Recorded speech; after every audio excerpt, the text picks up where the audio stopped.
Ladies and gentlemen, welcome to this morning's session, Practicalities of Partnership Building, Best Practices from P3 Impact Award Finalists, moderated by the Associate Editor at DevEx, Adva Saldinger.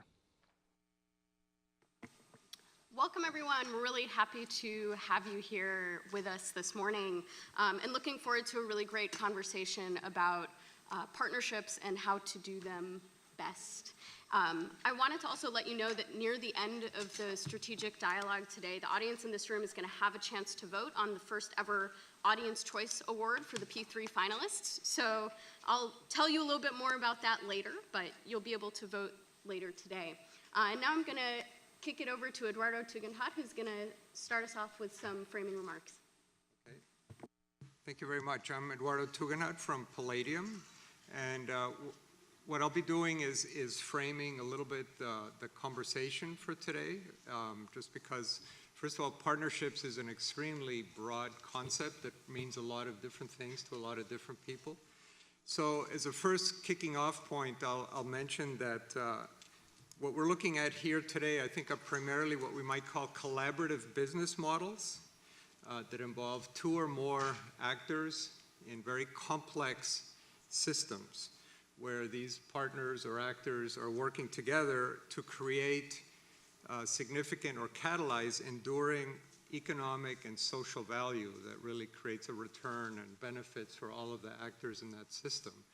So some examples of those systems would be things like sustainable supply chains, in food and agriculture as an example, accessing difficult to reach markets, for example, health systems.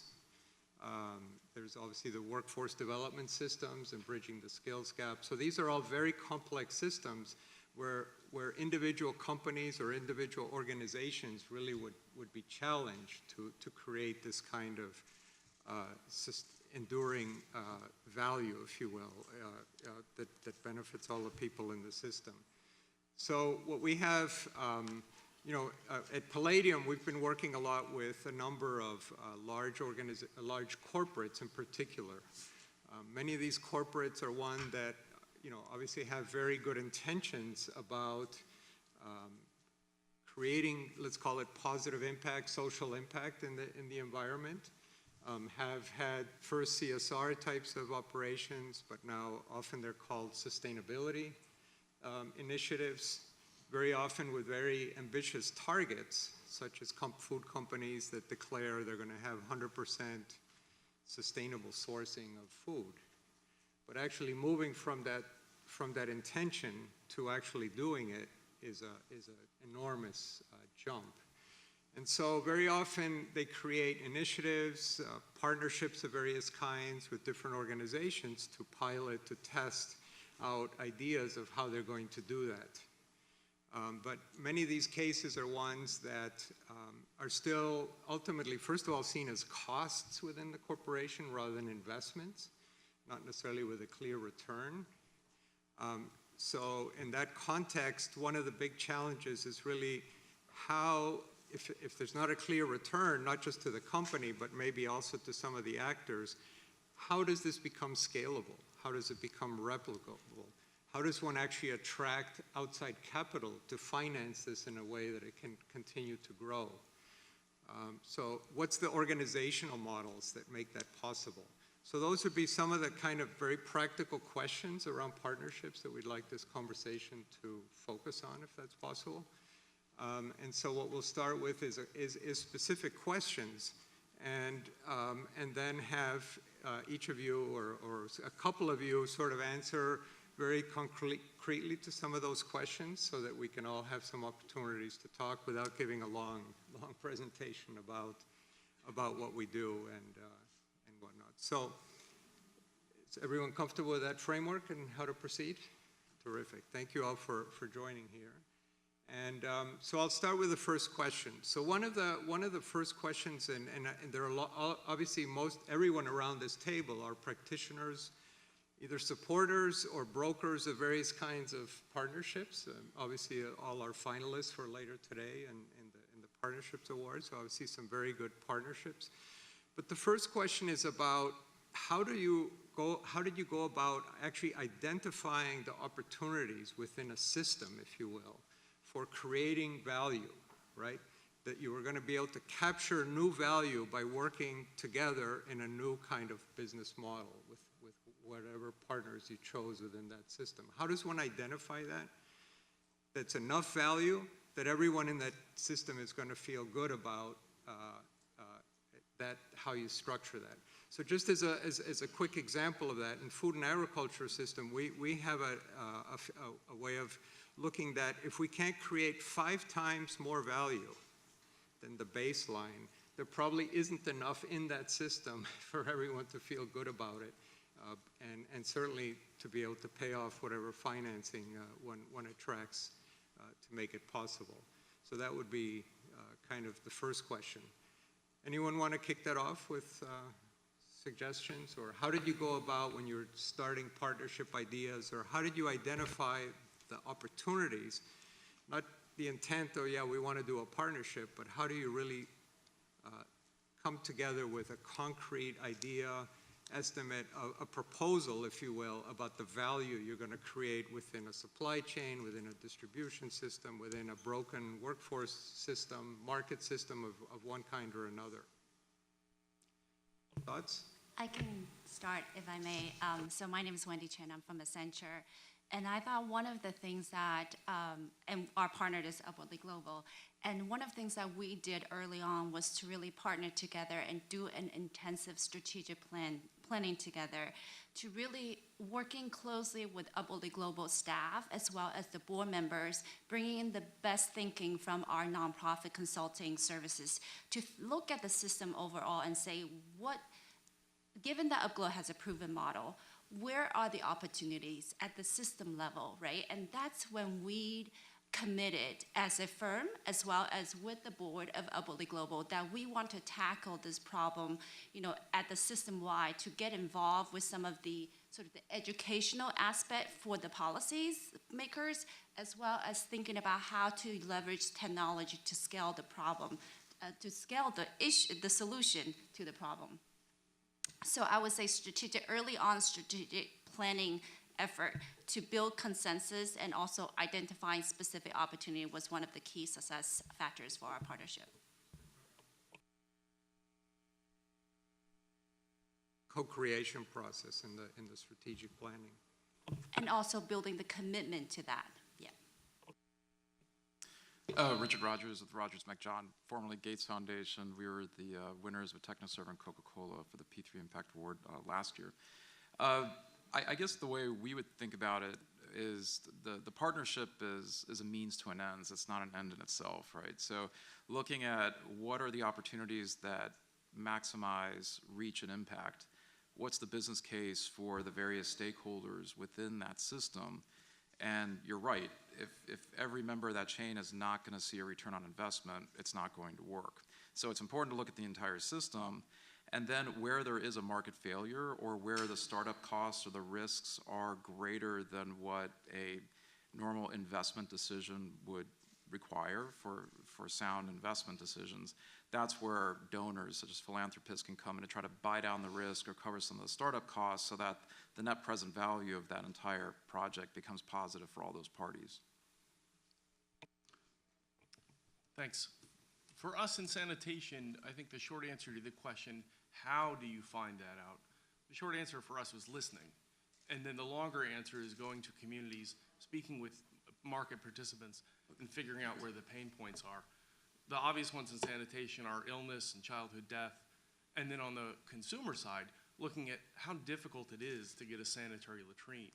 What are those difficulties there?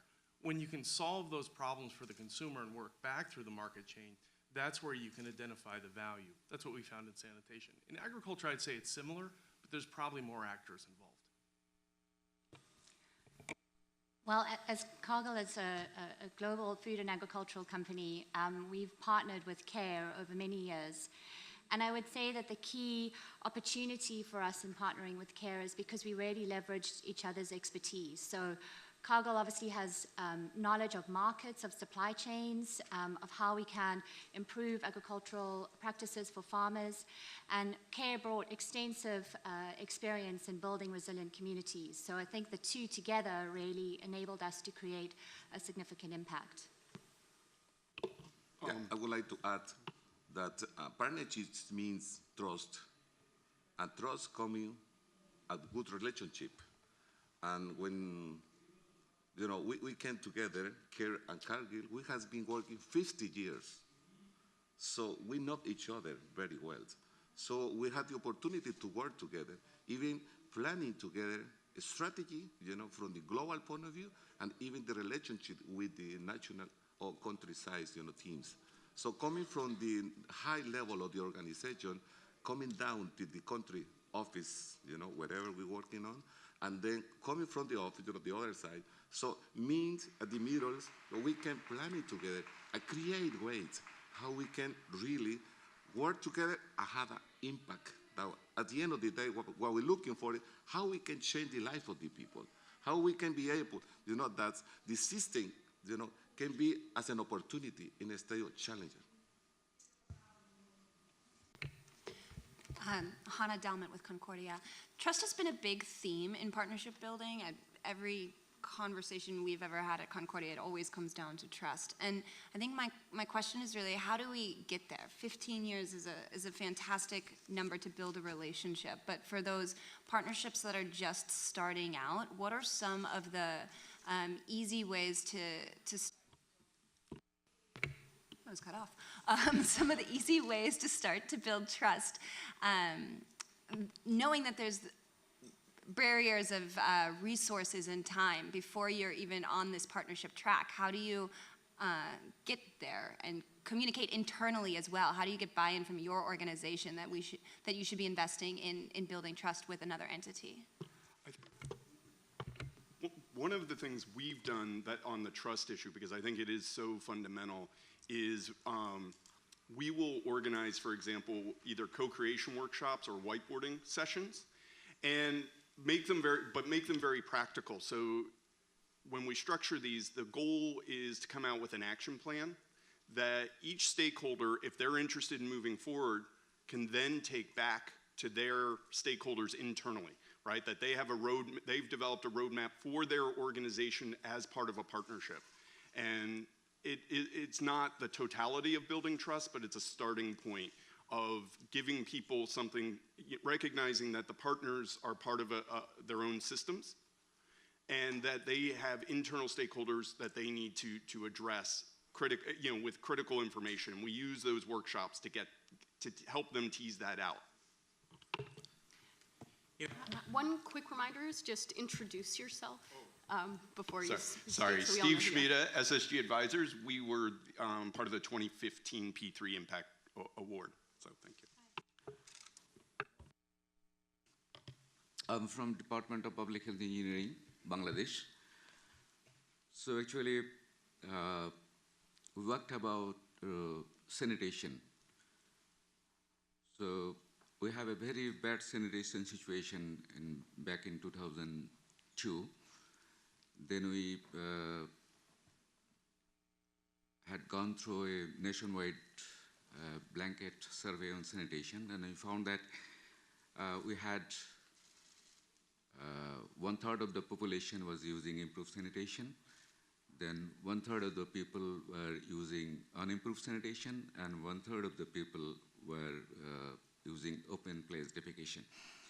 So we failed to have a partnership building with private sector because government cannot take forward these gigantic activities.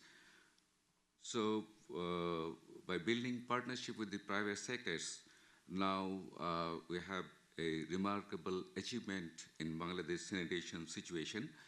Now we have 61% of improved sanitation, and if we include the shared latrines, then it goes to 79% because we have 28% of sanitation, shared sanitation latrines. So we have only 1% of authentication now, and it could be possible because of the building partnership with private sectors. And actually what we do coordination and policy framework and technical support. We provide technical support to the private sectors. And in this specific case, we built partnership with IDE and UNICEF and provided them technical support and policy support to come up with the government, to work with the government to achieve the 100% sanitation coverage in Bangladesh. Thank you. So if I may stay on, I'm sorry, please. Thank you. Okay. Did this come on? Good. Pat Nicklin with Rheingold. I wanted to answer both the sustainable question as well as the trust. When I was the head of partnerships for Management Sciences for Health, which is a global NGO that builds health systems, Novartis came to us and said, we want to introduce 15 non-communicable disease drugs into Kenya because as you look at rates of diabetes and cancer and heart disease, those are far outstripping malaria, TB, and HIV becoming a chronic disease. And we had built supply chains for the PEPFAR for 20 years. And my job was to convince the technical people that Novartis wasn't evil, which was very difficult. And Novartis's job was to convince me that they were in it to solve the problem, not just to sell their product. And to me, that's the core of it. And they took the long view, which was they knew that they were not going to make money on this immediately, that they might, but certainly on volume, unfortunately, they were going to sell a lot of chronic disease drugs. But in the short term, they weren't. And they needed us and the trust we'd built with government in Kenya and the Ministry of Health, who didn't trust them either, to negotiate the deal. And so I would say that the number one thing in my experience is, are you solving the serious social problem? That has to drive everything, not the business objective. You know, I look at CARE and Cargill, and it's been 50 years to make that happen. So my belief is, are you coming to the table with that in mind? And if it's a good business, it will help be sustainable, but it has to solve the problem. Thanks. And the last, oh, sorry. So I would like to stay on the track of government. I work for Johnson & Johnson at present, and we have a lot of public-private partnership initiatives, global public health, a bunch of different initiatives that look at social impact. But my prior role, just under a year and a half ago, for the 8 years prior, I worked as part of President Sirleaf's cabinet in Liberia. And so I'd like to look at it from the perspective of a post-conflict government that has to reestablish trust and legitimacy, that basically is working from scratch. I've found that building trust comes with ceding some level of power.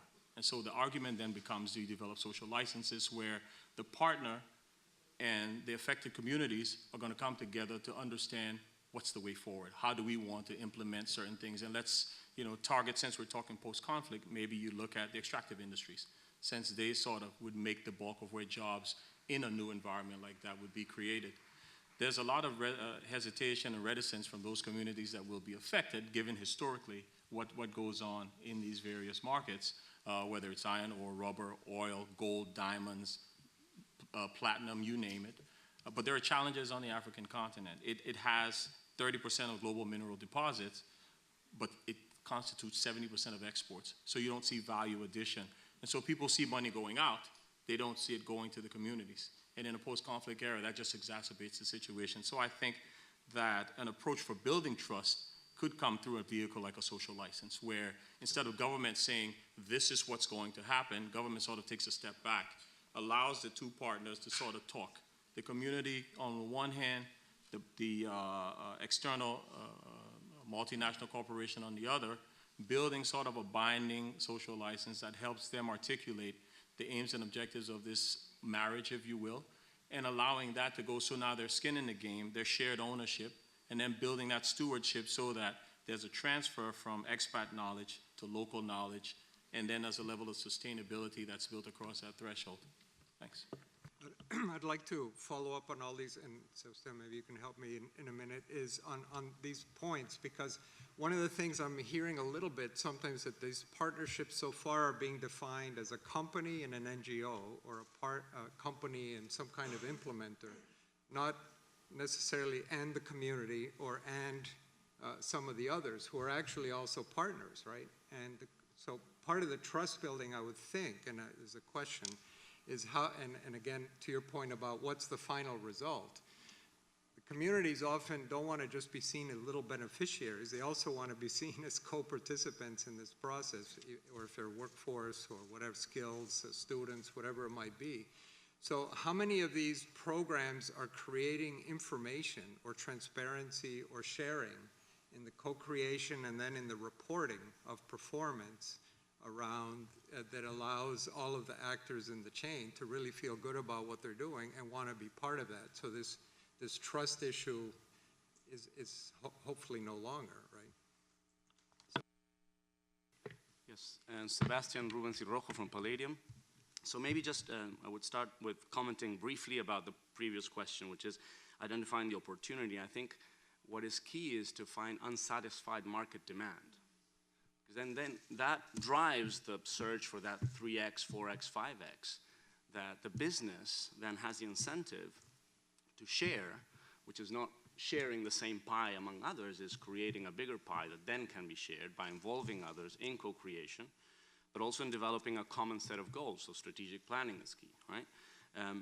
The issue of trust, we've been finding that once it's clear to that very often leading company that becomes an anchor firm that looks for that extra profitability while doing good, often partnering the business side of the equation with the sustainability side of the equation, then they can lead that conversation with all the key actors, providing information. It's in their own self-interest, enlightened self-interest to do so, because they want a sustainable value chain that will provide and supply what they ultimately need to satisfy that unsatisfied market demand. And so that drives trust in most cases, but in other cases, what is required often is an external party, and Palladium often plays that role, but many around this table probably have that same role as well, in facilitating a process, especially initially when trust needs time to build, where that can be facilitated in a neutral way, providing information and helping others come to the table by seeking and finding benefits for each of the actors in a fair way. That takes time, and it really requires that consistent commitment from all parties, but often that external entity can help drive this forward. Hi, this is Ed Martin from Good Exchange, and just sort of building on that, I think the market-driven side of it, in terms of whether it be a need from the corporation standpoint, the nonprofit standpoint, the community standpoint, that all has to exist, because if one of those dominoes doesn't exist, it stops. And I've seen this in every company that I've ever worked for, and I've worked for many, many Fortune 500 companies. And if you lead it on one side, if one side drops, the other side goes. And so we started taking these models where we would find groups to solve business issues, but then obviously that would solve their nonprofit issues. So a group called Enactus, I don't know if you guys have ever heard of Enactus before, but it's the largest student university corporate network in the world. It would be an interesting one for you guys to look at if you haven't. And they've got about 40,000 top business students around the world, and we began to leverage their systems for an extension of our research staff. So if I was in Moscow, I was in Nigeria, I was in Kenya, anywhere around the world that they had students, we began to look at them as an extension of our broader community and team, which then made them extremely valuable to fund, which we really didn't fund, we just partnered with them in a way that actually funded what they did. They then took that funding and funded other social entrepreneurship initiatives with students. So it's that virtuous circle that kept it going year after year after year, and it was all co-created. And if you don't co-create it, it stops too, because one person, one member ends up taking the heroic, hey, my idea, and no one really wants to champion that. So if you can get everybody to co-own it together, where everybody is the heroic outcome from it, that usually lasts a little bit longer as well. So. This is Nikki Cicerani. Sorry, I didn't. Nikki Cicerani from Upwardly Global. One of the things that we've done, in addition to that, is actually have the representatives from our from the community that we serve, which are immigrants and refugees recently arrived, on our staff and on our board. And so we are constantly getting a flow of information into our program because they are working shoulder to shoulder with us on the problem. Yes, good morning. Just to introduce myself, Xavier Michon from the UN Capital Development Fund. And since I'm sticking out as an entity here in this space, we are the agency within the UN that has a capital investment mandate. And basically, we try to seed investment by de-risking and basically accompanying enterprises in the early stage, let's say, phases, hopefully in their growth phases, so that others pick them up when they have meet certain conditions. And so we are risk takers, and we utilize basically a whole set of financial instruments to reach that level. What is interesting is that we operate in least developed countries, and when we talk about new frontier markets, I mean, these countries are not even there. It's whatever comes next. But there is an appetite from, for example, the impact investment industry to start having a presence in that space. And in general, the investment world, we even talk to big companies that have expressed the interest, and they tell us, look, we understand that Africa, we know where the certain capitals are, we know there are 50 markets, we know that we have to tailor an approach and have a presence today. How to do it, we have no clue. So we started having that engagement and see what do we bring to the table and what do you bring to the table. And I'd like to talk about the trust also with the, let's say, with the investment side, but also on the recipient side. First of all, we speak different languages, and when we use, for example, sustainability, and someone mentioned it to you before, sustainability from the private sector side has to be accompanied with profitability. I can tell you that's a huge step in terms of understanding that from the UN side, maybe a little bit less from our side, and understand that's one of the conditions that we have to accept from our side. 10 years ago, talk to anyone at the UN, say, I'm engaging with, let's say, in a partnership that will lead to some profit for these private partners, they would have said no. And I think there's a change in the mentality. And I think that's something that you have to tap on. But in terms of trust, what I think an element that we can bring is, first of all, we have the presence, we see the investment, but we talk with decision makers at the local level, starting from government to decision makers at the local representative and the communities, because anything we do is indoors. So there is a sense of ownership, and there is a sense of, let's say, of supporting any private initiative we support, and I think that brings more legitimacy of any investment that we see at the ground level. So we can bring those elements, and today we have many impact investors. I say, look, we're trying to find pipeline investment projects, but to find that project that we know that has a good business plan, has decision makers that are doing okay, that someone can vouch for them. In Africa, for us, it's extremely difficult.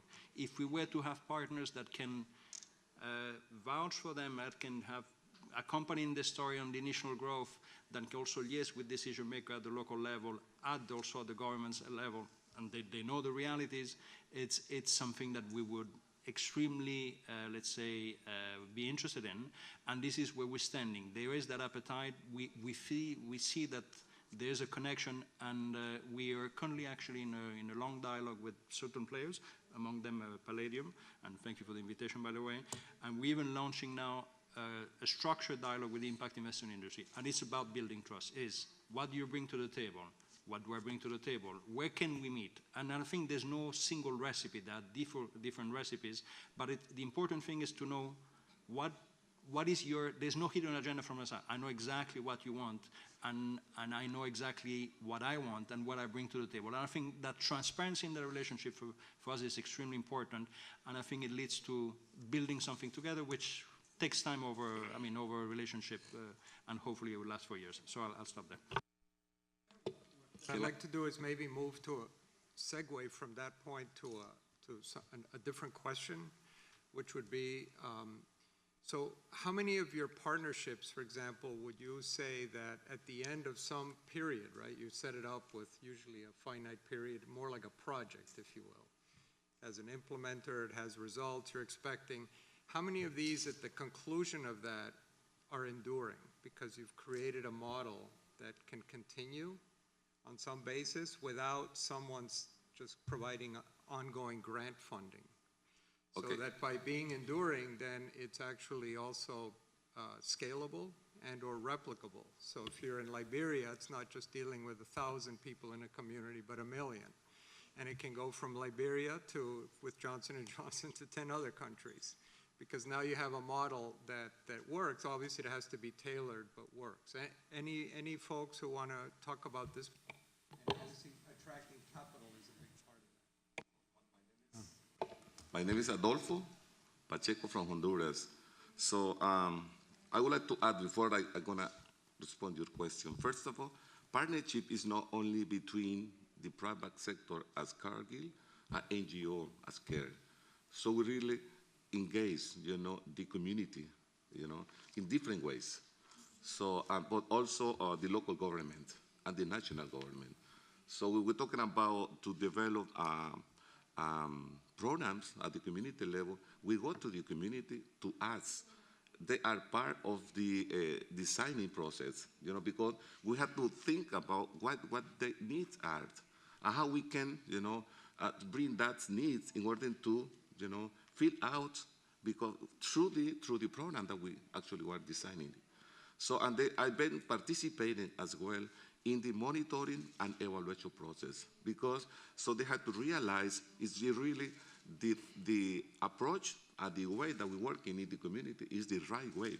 It's no, so we need to stop and rethinking, the way how we make some changes in terms of the strategy, how we, working with them, or how the government has been, involved in that. So in Honduras, for example, we have been developed a model where CARE and Cargill has together to bring local government. So we in Honduras, we call a model because now the model has been replicated in different municipalities where the programs, with all programs, are not working in. So the model has been achieved a lot of, successful, and they just take the weight, in terms of strategy, the way have been developed, and the way how a small producer are part of the value chain that Cargill is working in the country. So now what's happening, when the program is gonna end, so the small producer, they will continue to have a business relationship with Cargill without CARE. So that's really good, because create economic opportunity in the community level, but how this got to, to increase even the income at the municipality, because this small producer that before they didn't have the capacity, even, access to credit, to, link it to the formal market and so they had to pay taxes, actually in the municipality. So from the municipality point of view, there is a lot of weight, they think that that is a good example. Like we have working actually helping a small producer, coffee producer with Cargill, especially yellow maize, sorghum, and all 100% of this product is going directly to the market. So now the producer have guaranteed the market, even price.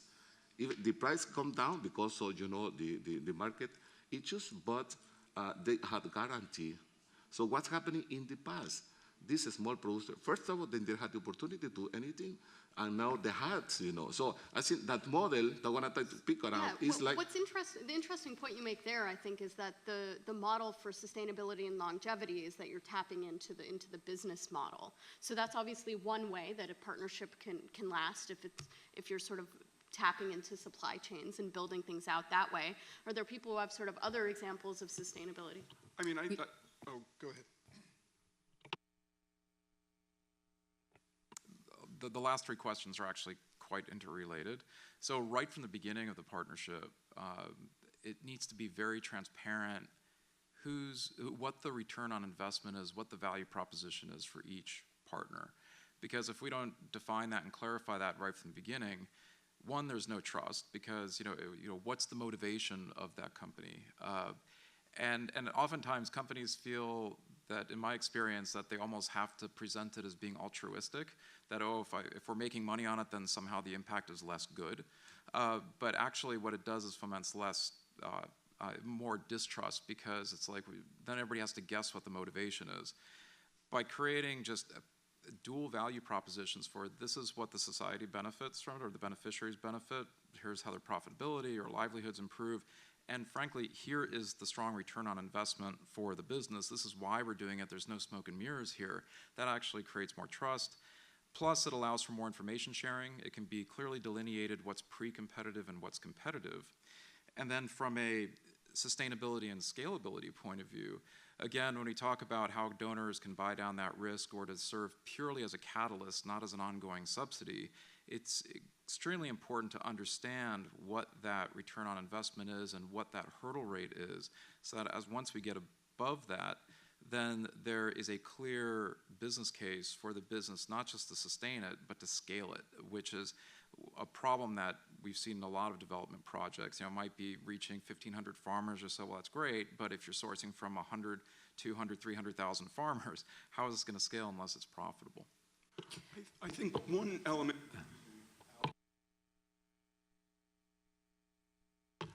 element we're leaving out of here is the role of public sector and particularly host governments. I think when we're talking about sustainability, very often there is a private sector pathway to scale, right? There's an underlying business model. In other cases, there may be partnerships where you're really achieving a public policy outcome or a pure public good that may have broader benefits for the business community, but it's not really the responsibility of the business community to take forward. And maybe the business community is doing it for demonstration effects, and that they're hoping that the government will take this on. And we've seen a couple of examples of this. It seems to be particularly potent in the technology sector, where you're introducing, for example, a new way of using technology to achieve a policy outcome. Governments may be hesitant, they may be reticent for either, for any number of reasons, but sometimes a very small scale partnership can then scale up very quickly because the government sees the policy benefits. And so I think when you're thinking about how sustainability, I think it's important to think about it from the beginning. Sometimes that's an underlying business model. In other cases, it's a public sector play. I think the important thing is just to keep that in mind from day one. Like, how are we going to walk out of this at the end of the day? When our sort of partnership relationship ends, what keeps going, whether it's on the public sector, the private sector, or potentially both? Can I come in on this? Hi, I'm Will Warshauer from TechnoServe, and Eduardo, I think you really asked the $64,000 question. That's right. I mean, and in most public-private partnerships that I'm aware of, by design, the private company is taking things forward. And so we've really got to, as Richard said, plan from the beginning, because you have an enormous amount of resource from the public side and often great help from an intermediary or implementing organization like TechnoServe or Palladium. And then all of that goes away, and you're left with the community and the business at the end. So can you plan and execute that? And one of the huge problems in our space is that this is almost never researched and looked at. And so we have very little evidence base to go on.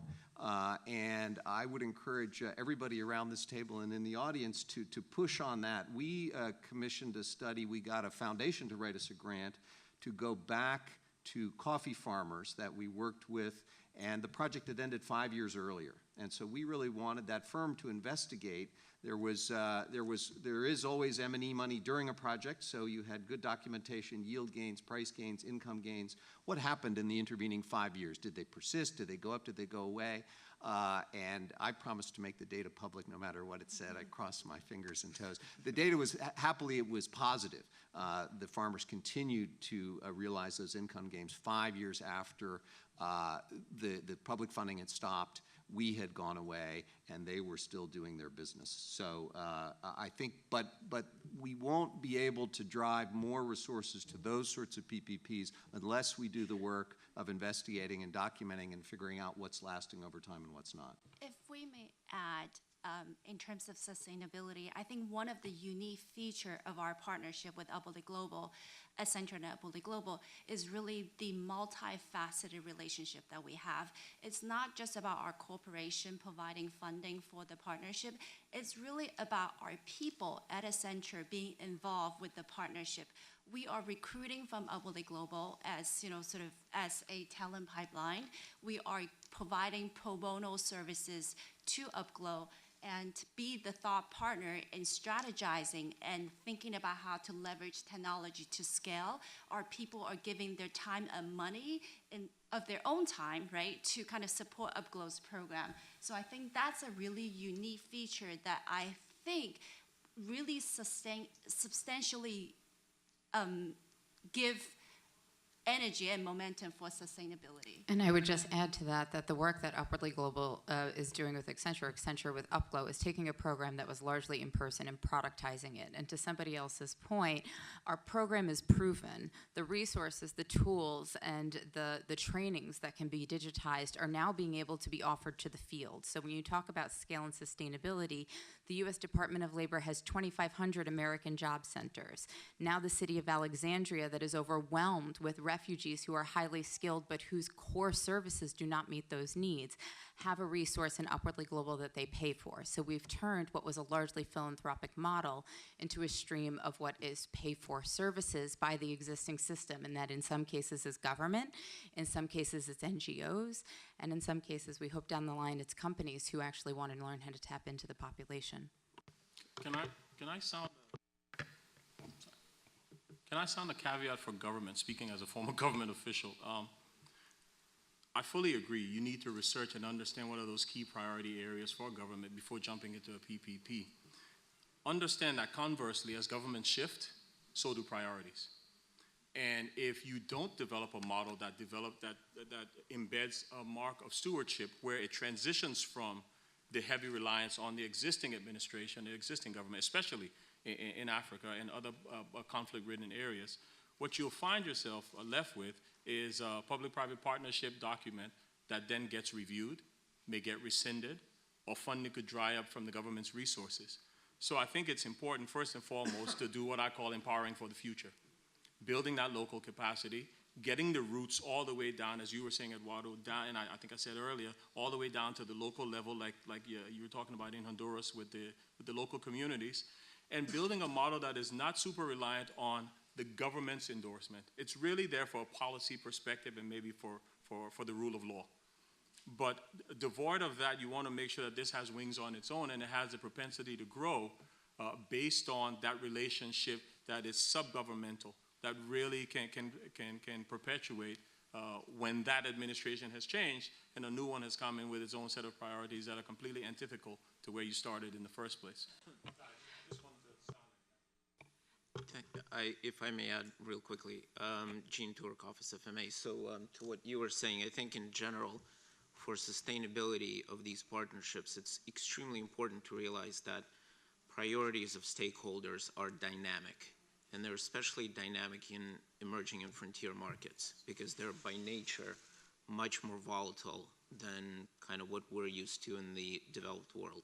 And I think you have to allow for that type of volatility ahead of time. When you're structuring these partnerships, you have to know that things are going to move around.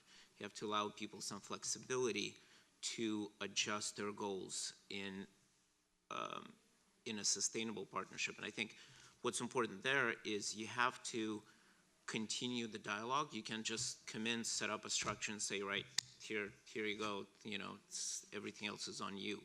Also, when there are multiple stakeholders, you have to allow for all of them to continue talking to each other because you have to assume that at some point down the road, their priorities will start to diverge at least to some degree. So you have to create some kind of a platform for them to continue readjusting. And I also would say that trust, of course, is super important. And trust takes a long time to build. And while the trust is being built, I think it helps to have well planned out, well put down rules of the road. Because, again, things tend to diverge, and people tend to, in different markets, people coming from different stakeholders tend to interpret trust in different ways. And I think when those interpretations start going in different directions, you have to be able to come back to some kind of a framework which will help you kind of stay on course. Yeah, so that leads to a very important question that we're all kind of getting at, which is around governance and organizational structure. So again, a lot of partnerships are originally structured as projects. So they're temporary vehicles that die when the project or funding is over. But governance ultimately implies some way, some platform, if you will, that allows for ongoing sort of the partners, the stakeholders to continue talking to each other, governing where they're trying to go, dealing with the changes, volatility, looking at the results, the ROIs, are they satisfied with the outcomes, if you will, however they want, whatever metrics they want to structure. And least but not, or also is then a vehicle that can be the counterparty for whatever capital you're trying to raise. Who's going to take on the risk? Who are you, from whatever couple of us, of you all here who are from the investment side, who are you going to be able to invest in order to be able to allow this to scale and grow? If I may, can I jump in? Is that okay? So this is Taryn Barclay from Cargill. I think what I wanted to just emphasize in terms of your question is, I think that's why it's really key that we choose communities where Cargill has a business presence. And what's also been unique about our collaboration with CARE in Central America is that we actually set up this whole strategy called Nourishing the Future. So it wasn't about a project, it was actually about an overarching strategy for all of the things that we wanted to do in the region that very closely connected to Cargill's business, like we are, and how we can actually tangibly improve food security and nutrition. And I think one of the, we've had significant outcomes and impacts of the program, but I also want to recognize some of the intangibles of that partnership, the things like the empowerment of the smallholder producers that have been given the confidence to invest in their businesses, the dignity that comes from owning a business, the innovation that those communities themselves are taking forward. So I think it's very key to be there, to be in those communities and enabling them to also take things forward.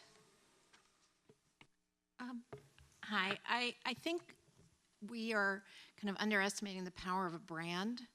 And at Rheingold, we work with the Veterans Administration. We're a strategic communications firm, and we work with the VA. And at the height of the suicide problem, there was a thing called the suicide hotline. And veterans, there were big posters, and veterans weren't picking up the phone and calling the suicide hotline.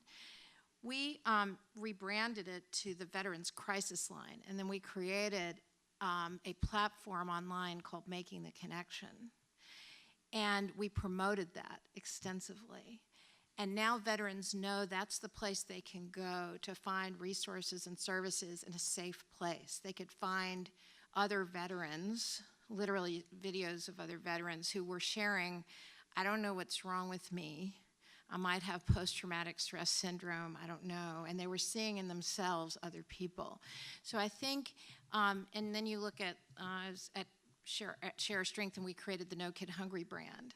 And so we said to companies, do you want to be a No Kid Hungry partner?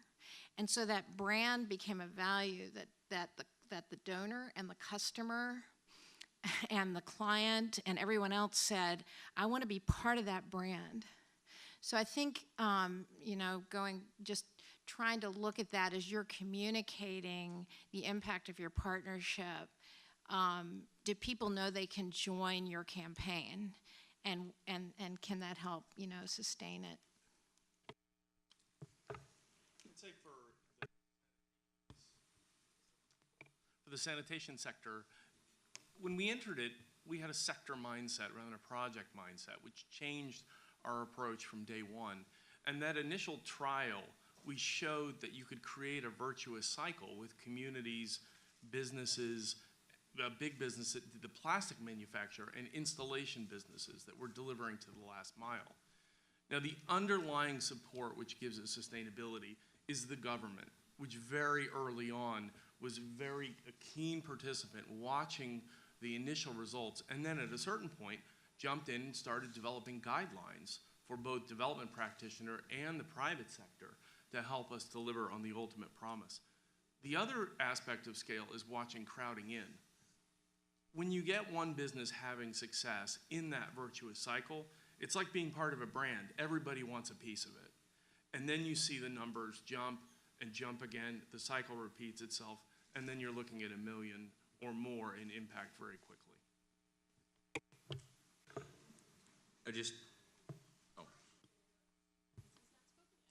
Awesome, thank you.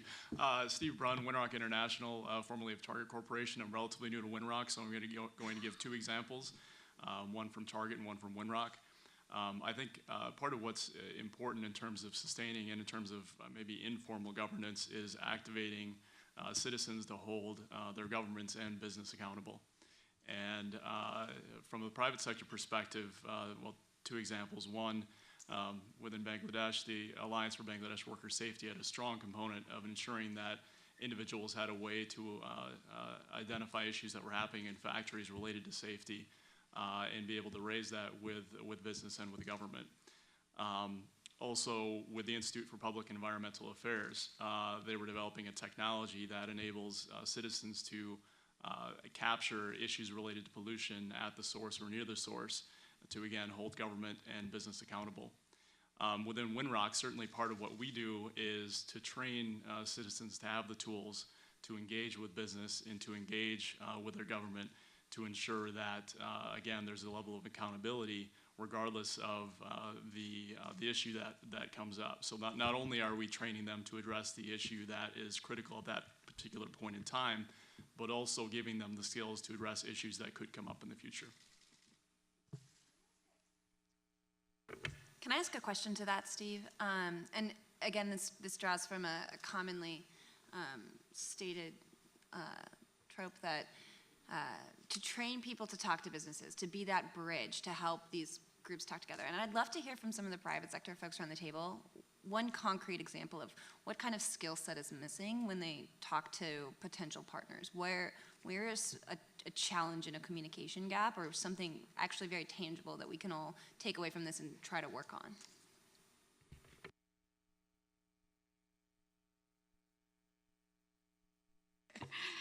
That's okay. I think the key is, I guess, having some level of understanding of what you're both trying to achieve, and I guess coming together with, at least at the start, some common language, even if it's just around what are you actually trying to achieve, or what outcome are you looking for, even if you are coming at it from different angles or you have very different drivers or motivations. I think the key is that you want to have a significant positive impact, and you at least at an aspirational level have a commonality. I would say that's really key in trying to sort of articulate that, and then figuring out how then you come together to design something. And I would say, the patience that comes from working in long-term collaboration and long-term relationships really does bear fruit. So I guess, we always see these partnerships as being in it for the long term. I wanted to add that from Accenture's perspective, because we have a really clear corporate citizenship program objective, which is skilled to succeed, so helping disadvantaged population with employment outcome. I think, in terms of our objective and how we select nonprofits is pretty clear, but what we look for are some proven models that are in small scale, right? So the ability to articulate that your program, your intervention is proven, has a lasting impact, was very key to us. And that's why we find UpGlow's program very intriguing, because within a matter of 6 to 9 months, they're able to increase the income gain of their participants by $44,000. And so that aspect of it is really interesting to us, and that's why we started that relationship with UpGlow Global 5 years ago. So, Laura Austinso from Feed the Future, Partnering for Innovation, managed by FinTrack. going back to the unsatisfied market demand, this is a big piece of what we see in terms of sustainability, but getting to the question, we work with, over 50 different partnerships, and across them, we find that it is less about being able to communicate they are private sector partners in and of themselves, and the issue isn't, how do we articulate the community need, our business need, it's always about what's the distribution model or the business model that's gonna get us our return while we're also having a benefit locally. So for example, with Ethio Chicken, their model in Ethiopia is to bring in a new breed of chicken that actually has more meat basically, and you're bringing more protein into a place where 50% of children are malnourished. And so they're looking at how can we sell more chickens? And we're saying, ooh, we really want you to sell more chickens because the more chickens you sell, the more impact you'll have, and then that can carry forward. So it's less of a communication in terms of, the business model and how we do this, and more, how do we actually build those distribution models to make sure we're getting that chicken to the communities. And so we see it as Ethio Chicken sells more chickens, we're pretty happy. Yeah, maybe to build on that and to the question of what it takes, what we see is typically the big challenge is a strategy challenge. So it's getting everybody around the table and having that common view of what it takes to get there, how will value be created. And in that, what's in it for me of each party is really what will get that system going. So it's no longer a private-public partnership. It's not two parties coming to a table. It's really a system, an ecosystem that needs to be dealt with. And understanding that ecosystem and what strategy that ecosystem needs to have is not that easy. It requires insight, it requires leadership, it requires drive and consistency. And I would just double down on what Sebastian is saying, because we're talking a lot about virtuous circles and different types of trust. And like someone else said, there's no recipe, and really being able to come as partners together, and not even necessarily sitting around a table, but literally looking at the problem and finding the solution, and less talking around what are the potentials for this partnership, and really let's get in there and let's do this with it, which is with Ethio Chicken. I think that discipline also plays a key role as well. In the approach that we took at the Goldman Sachs Foundation with each of our programs, we take a disciplined approach to make sure that our programmatic goals are in line with our partners' programmatic goals. And if you sort of venture too far outside of what your core competencies are, then sometimes the impact that the partnership can have isn't as great. And so really, as challenging as it may be, just sticking to that discipline. But I would say, however, on the other side of that, keeping your eye open to innovation and constantly keeping these dialogues open and looking towards what is the next area of challenge, what is the next white space, what are the next innovative ways that we together through public-private partnership can solve these challenges. So, I think the communication issue is a key. Okay. Go ahead. Hi, I'm Mary Margaret Frank. I'm with the University of Virginia's Darden School of Business, the Institute of Business and Society. It's a long name, I know. One of the things that when I listen to you all, it's been interesting because everybody talks about getting in and planning, but nobody talks about getting out. And so as a finance professor, one of the things I think about is exit strategies. And I'm curious, so I don't mean to change the dialogue here, but it seems to me, I was thinking about what you said, Will, with regards to this issue of following up afterwards and knowing what happens afterwards. And it seems like you all have different objectives, and that's good, that's fine, but there's sort of, in my world, there's the strategic buyer who comes in is for the long term, and then there's the financial buyer, the investor who comes in a case of private equity, maybe stays 3 to 5 years. And sort of knowing what that objective is and then how do you get out of it is really important. And I think about this notion of the data you've collected. The question to me is, Why was it successful? Was it because the processes that you put in place when you were building were the right ones? Was it the way you exited was the right way? That if we had a better understanding of that, so now that we have the data, the next question then becomes why?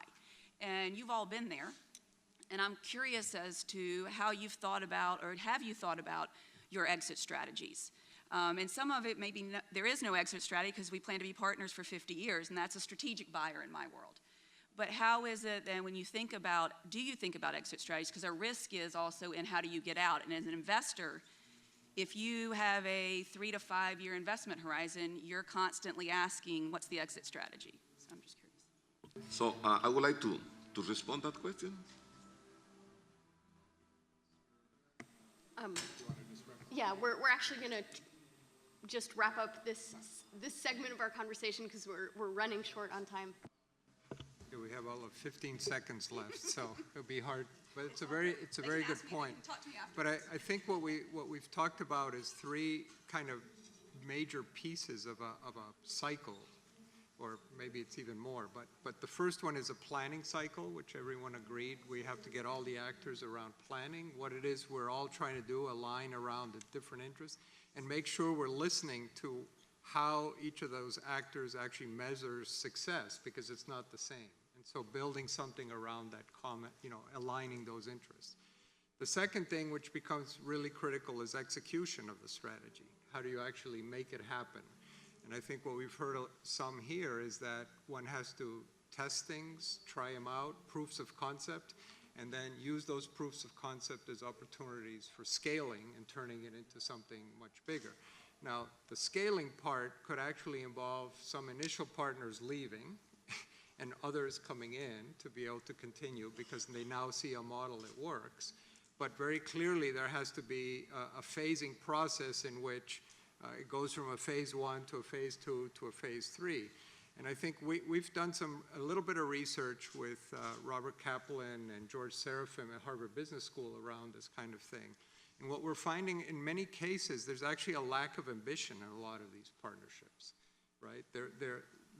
They mean to do good, but the level of ambition is modest, both in terms of the amount of value to be created, as well as in terms of the total scale.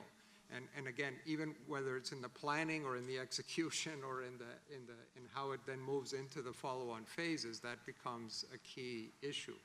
So I think what we've, I think this has been a terrific group in the sense that we have great experiences, mostly very positive experiences. But I think what we're all recognizing is that we still have a lot to learn in terms of how we continue this process of turning it into something that's investable, if you will, and moves companies also from an idea of, this is a nice thing to have, to really core strategies so that it becomes a long-term planning type of opportunity, links it up with the investment groups, and also creates solutions at the community level, on a scalable level. So thank you all so much for joining, and I think this was a fabulous conversation, and I'm sure this helps a lot of us meet each other so we continue the conversation.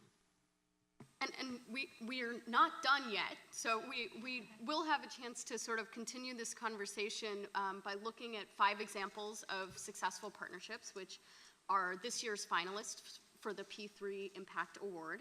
And to tell us, and a reminder, listen closely. We'll have a chance to vote for your Audience Choice Award at the end of this session. But to tell us a little bit more about the P3 Impact Award, I'm going to turn it to Thomas DeBas at the State Department. Thank you. Thank you very much. My name is Thomas DeBas. I'm the Managing Director at the Office of Global Partnerships at the U.S. Department of State.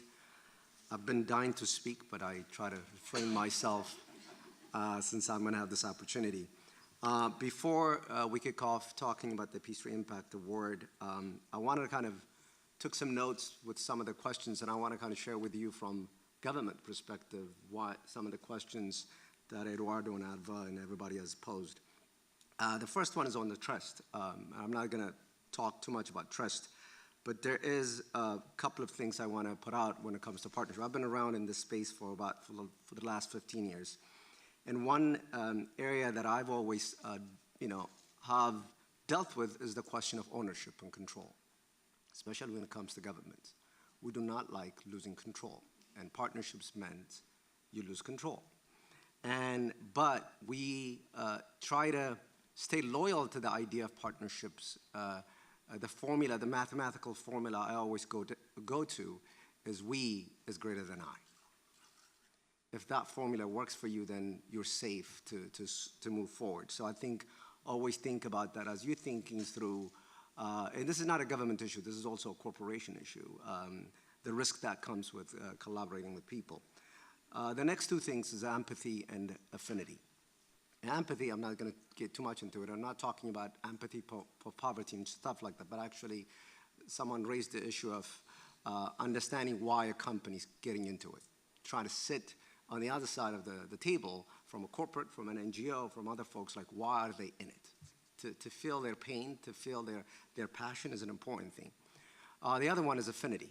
Partnership at the end of the day is an affinity group, meaning you have a common thing that you're trying to solve with. You might have a different objectives, different type of approaches to it, but it is an affinity group. With affinity comes a conversation. Someone asked, I think my neighbor Ann asked about a communication issue. And at the end of the day, what bridges a partnership is a conversation. I'll go down to what my mother told me when I was young: be nice. If you're nice to people, and if they can relate to you, and if they can actually have drinks with you, then they can partner with you. And if you are the reverse, it doesn't matter if you bring me world peace. I wouldn't have anything to do with you.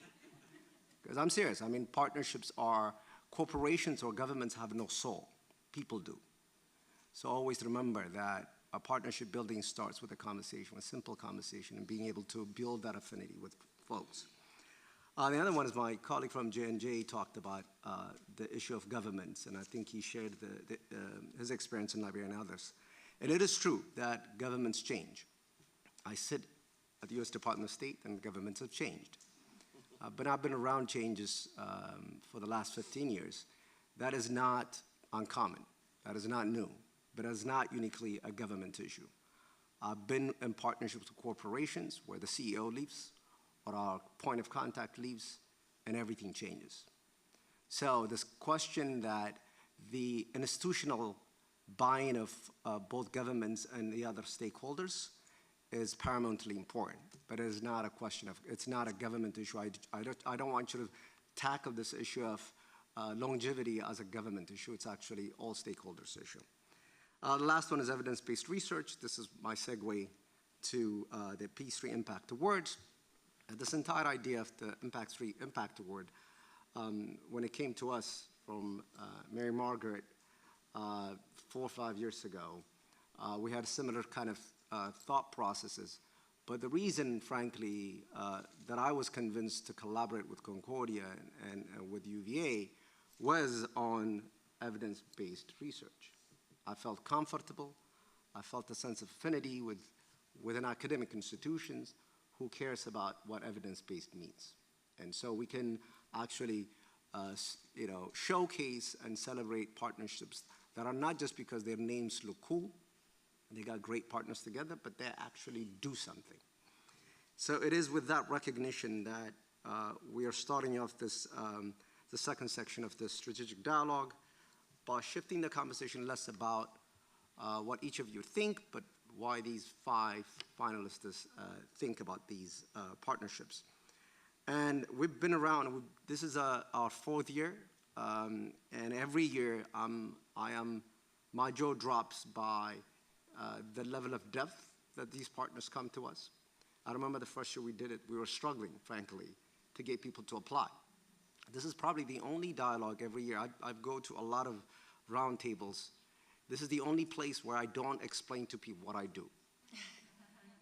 In most places, people ask me, I thought you guys issue visas and passports. Why are you here? This is the only place where I have you at hello. And it is because of this partnership that the Impact Award itself is a PPP. It's between the U.S. Department of State, Concordia, which frankly represents all corporate entities and private partners who want to deal with us, and obviously UVA. I went to Virginia Tech. It gives me almost allergic reaction when I say these things. but I have a lot of love for it because of Mary Margaret's leadership. And I'm going to have her explain to you and give you a little more context of why these 5. But this partnership, this Impact Award itself, is a testament that the time for partnership has arrived. So this becomes our Oscar or our Emmys in a sense. And as we celebrate them, folks in this roundtable could be inspired to think about, oh, okay, if Coca-Cola has done this, and we have some winners amongst us. I mean, Will from last year and Steve from the previous years, that they could be a testament where they can inspire the next leaders, the next generation of partnerships. But I would be remiss not to thank a couple of folks, especially our judges who are actually here, if I'm not mistaken. Edward Martin, the co-founder and CEO of GoodX, who lives and breathes these partnerships. Paloma Adams, is she here? She was my former colleague from yesterday. Paloma fell ill. Oh, I'm sorry. Okay. Yes, Patricia Nicklin, who's right there. She's already spoken, and be nice to her. She's one of the judges. Oh, okay. I won't take that against you, don't worry. Richard Rogers from Rogers McJohn, and Neil Brito, who's the executive director of the Intersector Project. So these judges have been instrumental in obviously putting these 5 finalists forward. And with that, I'm going to pass the microphone to Mary Margaret, my partner in crime, and it's all you. It's always good to know that Virginia schools can work together. So I'd like to thank you all for being here. It's a joy every year to see the growth and the interest in really moving forward on this. My only caveat here is I would challenge us as we move. We're not today, but we talk about successes a lot because those are positive things to do. And I would urge us somehow to figure out in this group how we talk about those things that are called failures or struggles as well as we move forward, because I think that when we share those, we actually learn too. I think Nikki over there called them learnings. So if you have any grand ideas about how we could share learnings as well as successes, I think that would be important, because we only move forward together as a group committed to social impact when we share successes as well as learnings. So hopefully we can figure out forums with which to do that as well. But I'd like to honor the 5 finalists here today who have shown their successes. If you could just raise your hand so we know sort of where you are. The sanitation marketing systems in Bangladesh over there. There are lots of partners in there. I can't imagine coordinating across 5 partners, but that includes the Bangladesh Department of Public Health Engineering, the Swiss Development Corporation, UNICEF, IDE, and Rangpur Foundry Limited. And the whole point of that partnership was to improve sanitation market system in Bangladesh to prevent the spread of disease, which obviously improves lives and health outcomes. There's partnering for poultry over here between the United States Agency for Development and their Feed the Future Partnering for Innovation, long name, and Ethio Chicken. And that entrepreneurial venture, and we heard a little bit about what they do, but breeding better poultry for the health and welfare of the people of Ethiopia, as well as their economic development. So I look forward to hearing more from that. 10,000 Women, right, there we go. Hi, there we go. Okay, which is an initiative that was started by Goldman Sachs in the context of educating women about business and helping them think about business. And then not only about education, but that this issue of access to capital and bringing in a partner, the International Finance Corporation, because it's one thing to train a woman to do business, it's another thing to give her access to capital to be able to implement that training. So look forward to hearing for that one as well.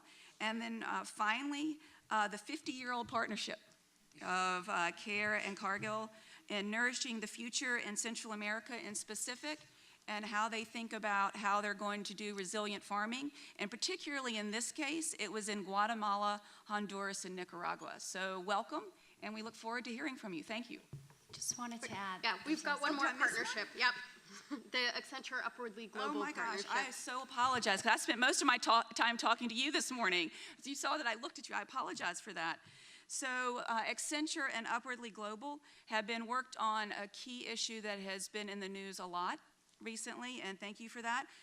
Looking to think about how the issue of skilled immigrants and refugees that are underemployed here in the United States and come for opportunity, and how we help them find that opportunity and are able to use their skill sets to help both themselves and the United States. Thank you.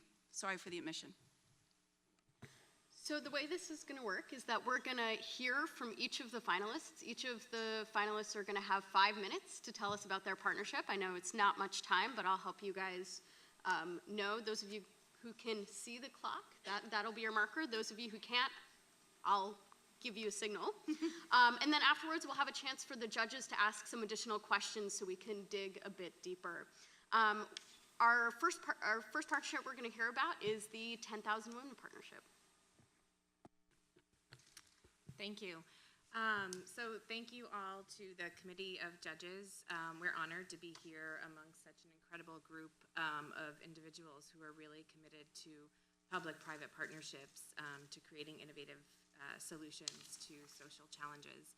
I'm Kara Gustafson at Goldman Sachs. I've been building our 10,000 Women program from day one. And it's been a real privilege for me to build such a meaningful program at a place like Goldman Sachs. So that's the initiative I'm here to talk to you about today, but I just wanted to roll the tape back a little bit just to set some context. A little more than 10 years ago, we really started to reevaluate our philanthropic investments and how we were making grants, what we were giving to, and thinking about how can we take what we do philanthropically and align it with what we do as a global financial institution. And so for us, that's economic growth and job creation. So we took a more strategic approach where we were looking to identify a white space, invest a significant amount of capital, find a way that we could really make an impact with that capital, and move away from traditional models and crowded spaces and build our own programs. And so that's really the framework, against which we developed our 10,000 Women program, being focused on economic growth and job creation. There were two pieces of research that came out from within the firm called Womenomics and Women Hold Up Half the Sky. Womenomics was looking at labor force participation in Japan, and how half of the labor force was not participating, and so the economic growth that was left on the table. Women Hold Up Half the Sky looks at the same things, but how education correlates to that and how each year of additional education can really benefit a woman's life. And so for us, this really wasn't a moral case. Of course, we felt it was, but it was really an economic case. We felt that if you are not investing in half of the world's population and they're not contributing to job creation and economic growth, then that's real money that is left on the table. And so how could we build a program to address those gaps? And so in early 2008, we invested $100 million, which was the largest corporate investment at the time, to provide 10,000 women entrepreneurs at the small to medium-sized level with business education, access to mentors and networks, and access to capital. And so I can tell you more about this initiative and how it works. It's a partnership model.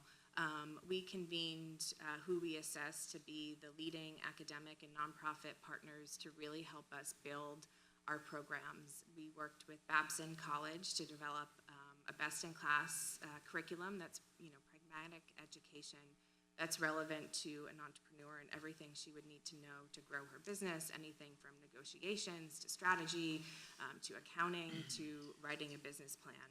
And we worked with academic institutions across 56 countries, from everywhere from Brazil and India to China to other markets like Afghanistan, Liberia, and Rwanda. And so it's 120 hours of curriculum, and of course measurement is key to everything that we do, and we wanted to prove that there's an ROI on this program. And the ROI in the program is, are these women entrepreneurs creating jobs? Are they increasing their revenues? What are the metrics? And how do we use this? How do we use these metrics to really guide us and make sure that we can refine our program and assess what's working and what's not working? And so we found that after 18 months of graduating, nearly 70% of the graduates were increasing their revenues, 60% were adding new jobs. Interestingly, 90% of the women graduates were mentoring other women, so we really were seeing the pay it forward effect.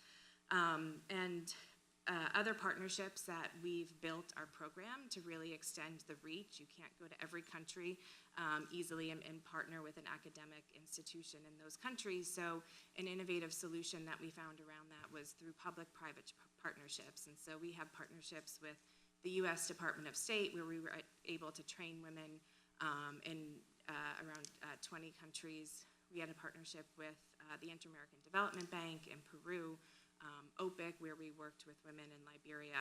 And so this model of public-private partnership is really what the program is built on. And so as we were approaching the 10,000th woman to go through our program, we were thinking about what is next? How can we take everything that we've learned, the capacity that's been built with our partners in these nonprofits and educational institutions, and how can we take our data and look to the research to help point us in the next direction? Over those 5 years, we hit our goal.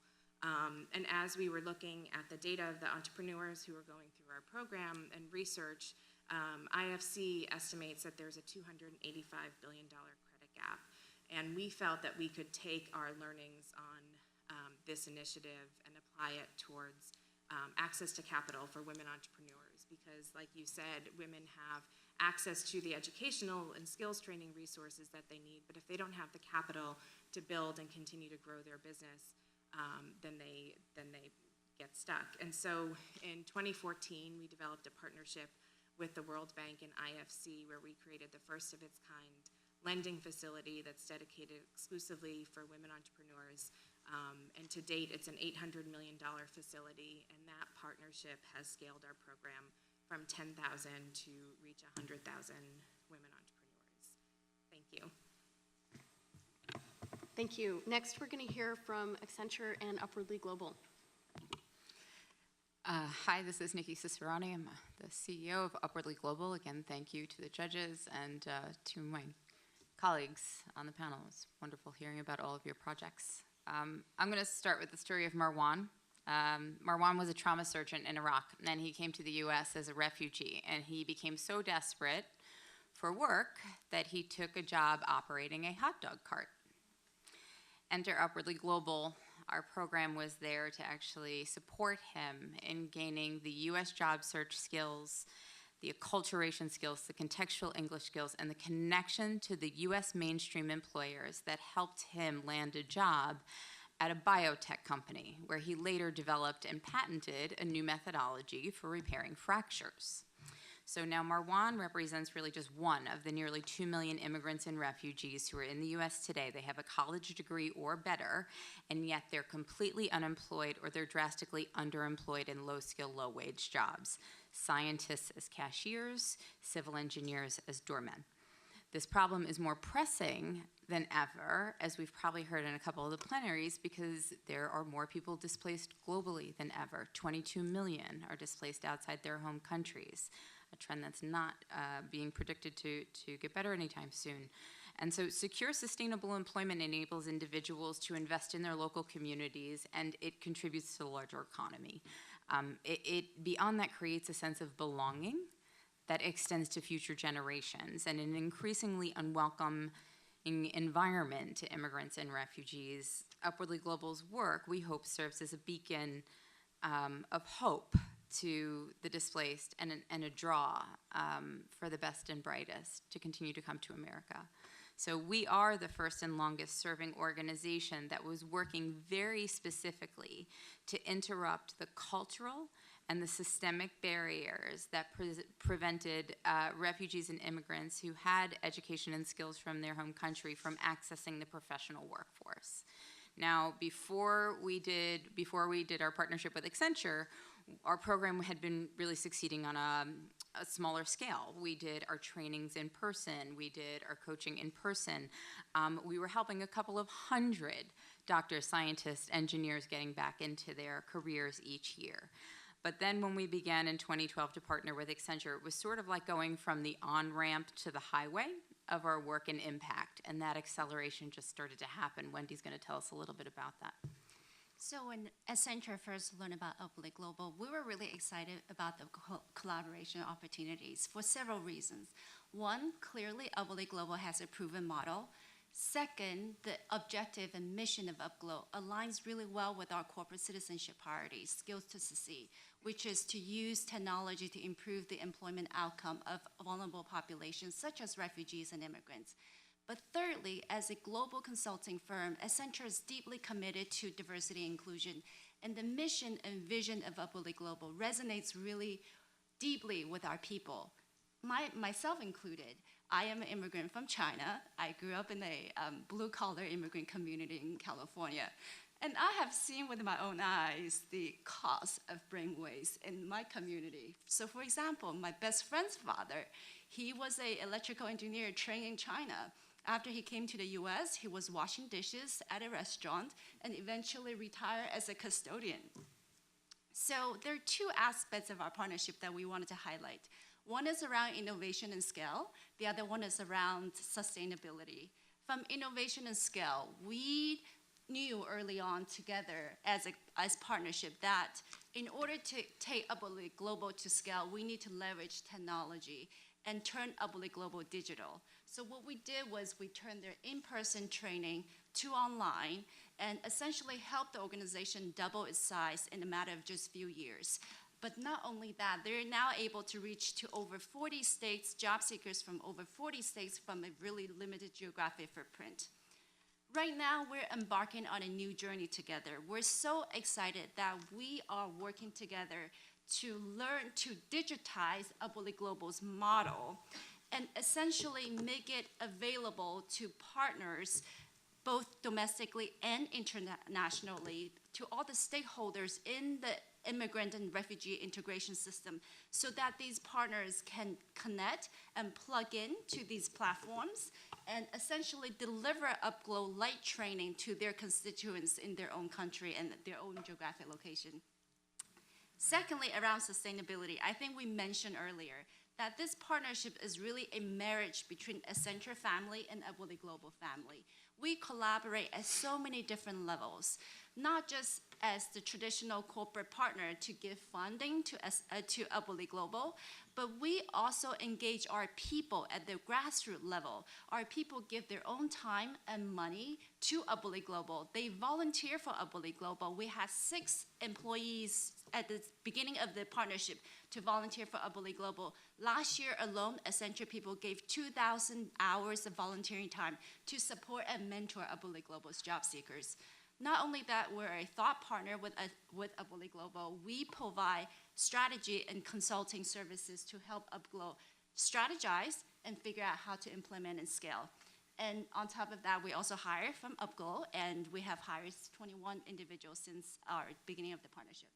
Yep. And so just to summarize, I've been with UpGlow about 11 years. It took us 11 years to place our first 1,000 job seekers. Enter Accenture. It took us 3 years to place the next 1,000, 18 months to place the next 1,000. We'll finish this year placing 1,000. But again, as Wendy said, that's the tip of the iceberg.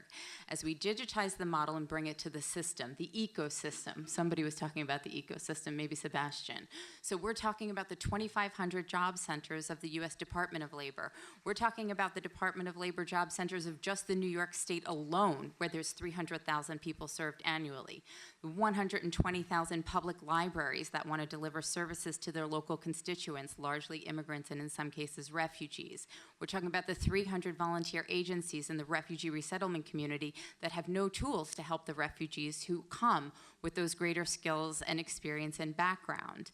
When we do that, we're going to get to 48,000 immigrants and refugees by 2020 in a sustainable way. In an increasingly mobile and displaced world, we have to get sure that we get good at integration. There's no true integration without economic integration. Work's about dignity. It's about being seen as having something of value to offer. And when we make that happen as a community, as a partnership, we signal to our newcomers that we see their potential. We send a signal around the world about our country's values and greatness. I have to end by thanking Accenture. They have been and continue to be more than a traditional volunteer and corporate engagement partner. They're a thought partner. Wendy's been around since 2013. I had no COO. I had no chief strategy officer. I had no chief technology officer.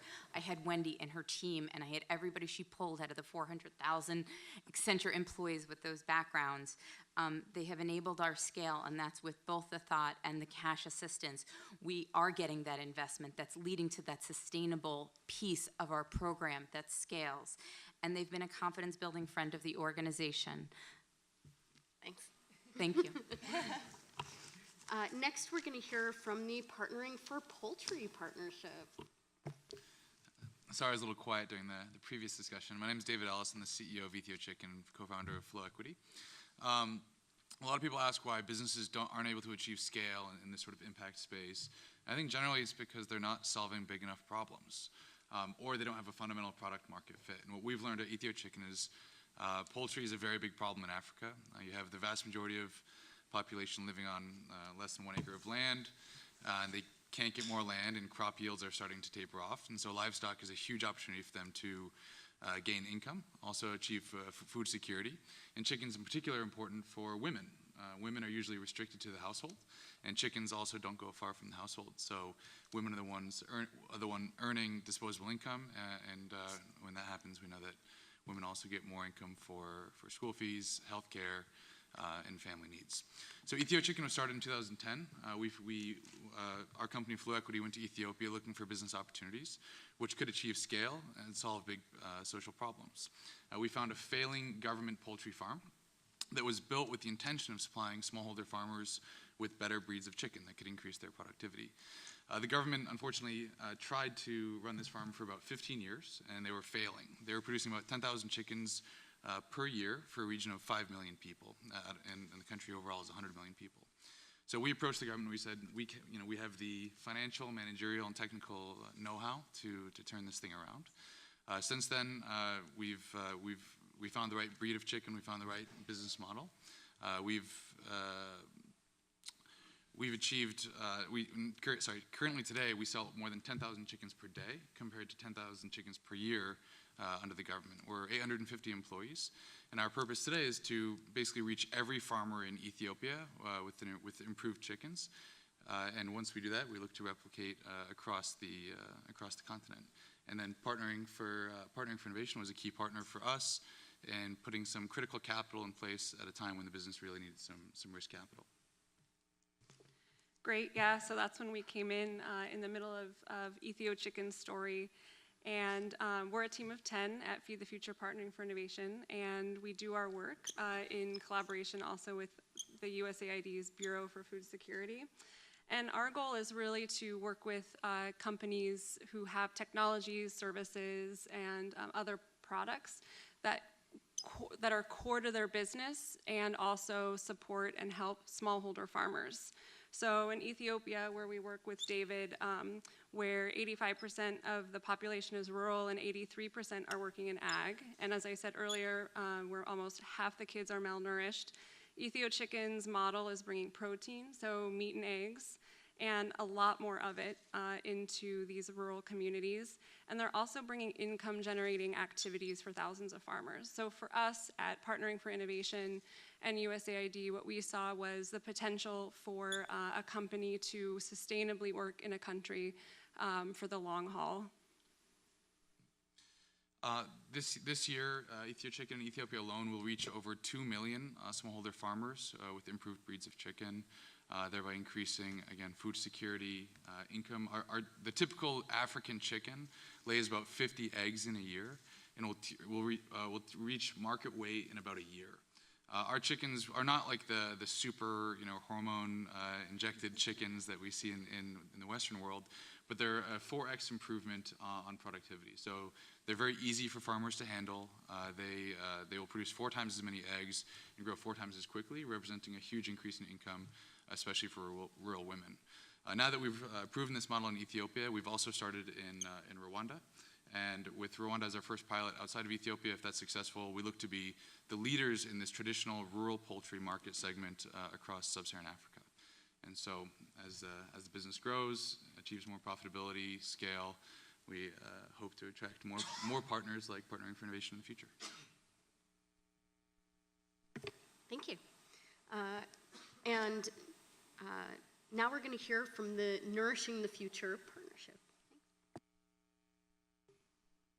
So, on behalf of Cargill and CARE, we would like to thank you for nominating us, and we are really happy to share our experience with you all.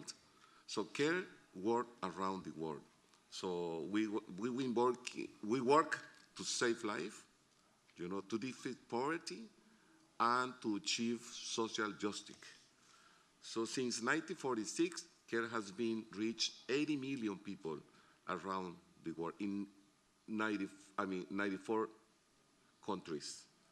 So each one of these 80 millions had their own individual stories. I would like to share with you Reina, you're going to see in the screen. Reina is one of the beneficiaries. She is Reina. She is from Villanueva Cortés, Honduras. So she didn't think that she has the capacity to be able to have her own business, because she thought that the only one who can generate income for the family is her husband.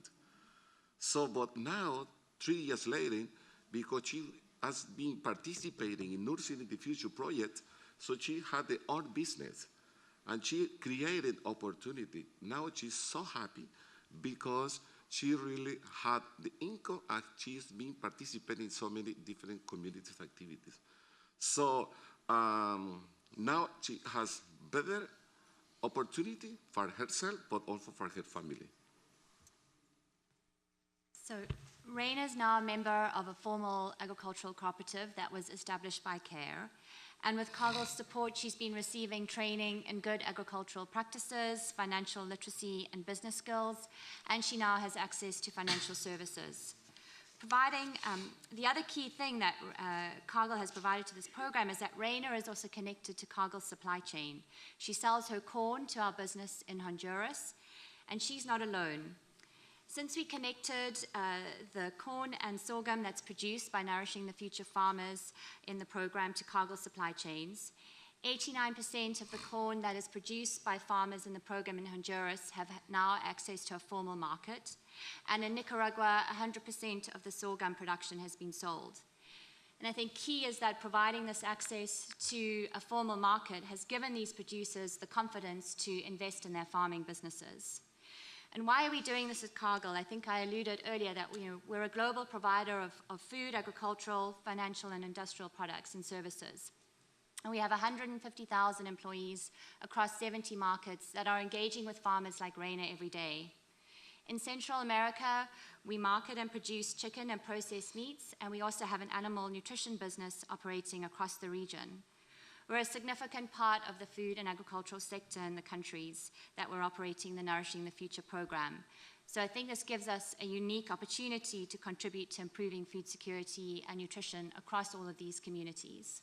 So CARE Global Partnership, like I told you before, has been for more than 50 years. But this specific project has been developed for 3 years until now. So we were agreed that there is a lot of agriculture opportunity even for the small producers in Central America. We knew that we were agreed that they had no access to the financial opportunity and even with trainings. So that's why we designed the Nourishing the Future program that has been implemented in Honduras, Guatemala, and Nicaragua. Now we are reached 28,000 families, beneficiaries of this specific program. So we're helping them, a lot in different ways. But now, all these small producers have access to the formal market, to the Cargill value chain, through the Cargill as a buyer, but also for different market niche. So, and then we have to help them to create a platforms like a community bank that we call Caja Rural, which is one of the models that even the government has been replicated.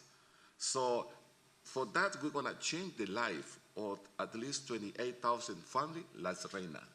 All of them has been developed to create resilience, for that family, because we are located in very dry season. We have high difficult situation because of the Niño phenomenon, or sometimes because of, a lot of tropical storm also. And I think the key strength of private sector NGO collaboration is that we are really trying to build that long-term resiliency. And key is that the results have not just been economic. Under the Nourishing the Future program, Cargill is also helping to strengthen nutrition. So in the schools where we're operating the program, we're bringing nutrition education, kitchen gardens, and really seeing how household dietary diversity has increased by 45% in Honduras alone. Schools are now engaging in optimal nutritional practices, and communities have been empowered to address critical issues like gender inequality and entrepreneurship. We have been able to work with the local governments and the national government. So this is a really P3, because we as a partner, but also engaging the local government.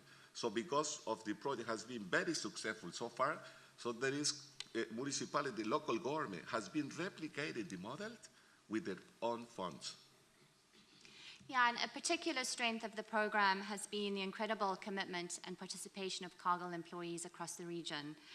Here you'll see a Cargill employee volunteering in the school kitchen gardens, and actually across the region last year alone, volunteer rates averaged over 81%. Cargill is a key part of the community. We want to have a business in the region for the long term, so being a good neighbor, employer, investor, and partner is really critical. So because of the project has been developed so successful, so we were agreed that replicate the model, and now we are starting the new phase of the project. Now we're gonna we're moving from 66 community to 80 community, including new country. Now we work in Costa Rica. So the program is going up because it's very successful. So what we want at the end of the day is like how we can change the life, for more than 30,000 people, Las Reinas. Thank you. Now we're going to hear from the Sanitation Markets Partnership. Thank you very much. An honor to be considered among those 4 projects already mentioned, so thanks. So I'll start with what my colleague from the government mentioned, and that is, what is the size of the challenge in Bangladesh sanitation? Roughly of the 160 million people in Bangladesh, you can divide sanitation into thirds. 1/3 have a sanitary latrine, 1/3 have a latrine that's unsanitary, and then another third have an unsanitary latrine that's shared. There is about 1% that are without, but roughly those are the numbers. So on the one hand, this is causing huge challenges. It's $1 billion in health losses each year. It's 100,000 deaths each year, but it's also a market opportunity. And that's where our effort focused on the sector and the supply and how to fill that demand. So what we did is beginning with, and you can advance slide, please. Or do I do that? I'm not sure. Okay, very good. So our work was to begin with an R&D stage. And for us, 10 years ago, we worked with the firm IDEO. We hired them under a Gates grant to codify human-centered design for the developing world. And we spent a lot of time with the Corporation American Standard to figure out exactly what consumer needs are. And we did a deep dive to figure out what were the pain points, why were people not buying latrines. Now the size of this market, again, $67 million per year and a $20 million market gap. So it's a very interesting market. And we found through our research that 88% of consumers could actually buy a latrine without a subsidy if the price point was correct and if there was additional financing support. So our product, as we discovered, shortcutting a lot of learnings here, was sanitary, easy to clean, easy to install, and very durable. And this product, we worked with, after working with American Standards, we worked with a large Bangladeshi firm called RFL. They've been mentioned. They're a partner that are not here with us today, but they're a very important piece of the puzzle. And to give you a sense, going from American Standard to RFL, you might think, well, that's a downgrade. Actually, this company is $1 billion in market capitalization, and they export to 90 countries. So we're very pleased to work with that Bangladeshi partner. What we did working with that lead firm is also engage local firms that would do the installation. And that was a critical piece of the puzzle. If you know the expression, if you build a better mousetrap, the world will beat a path to your door. Nothing can be further from the truth, I think, in most of the countries we work, and especially not in sanitation. So you have a beautiful pan designed by RFL, and then delivering it through to the last mile. That's where these local latrine producers came in. We initially worked with a crop of just a few, but then that expanded to 54. And those 54 were really critical in getting the sales and delivery process that we eventually perfected. Again, lots of learnings here, a treasure trove, in fact. So with that, we created the virtuous cycle I was discussing earlier.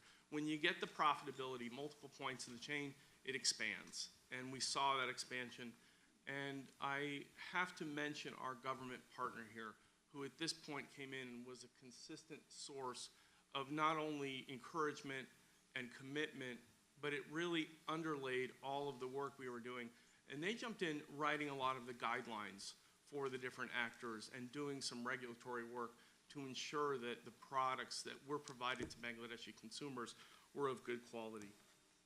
And I'll go to the last slide on results and exit strategy.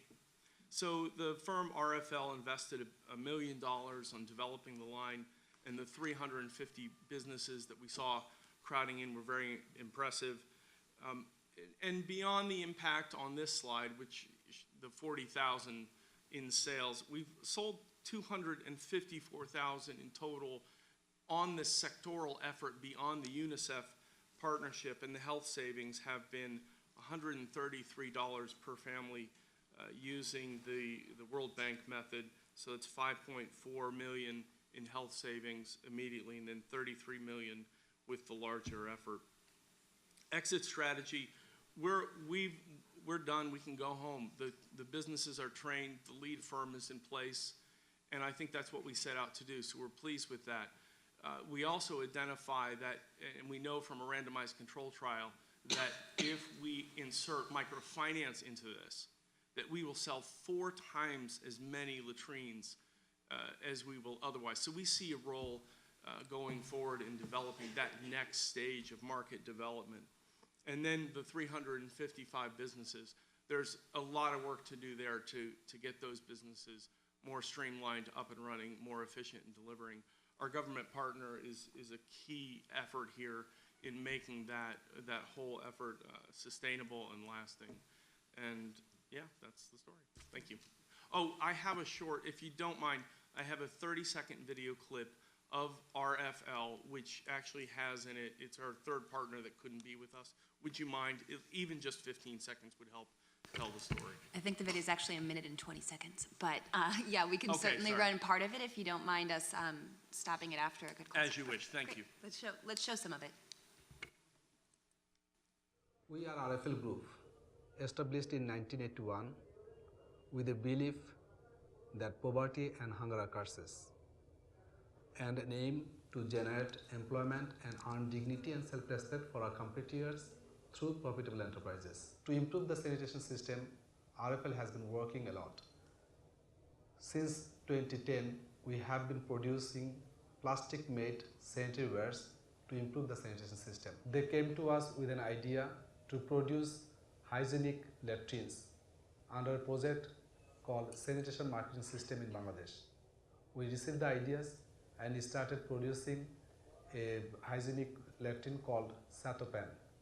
Till now, we have produced almost 1 million pieces of Satopan and distribute all over the country in Bangladesh, as well as exported to many countries in the world, especially in African countries.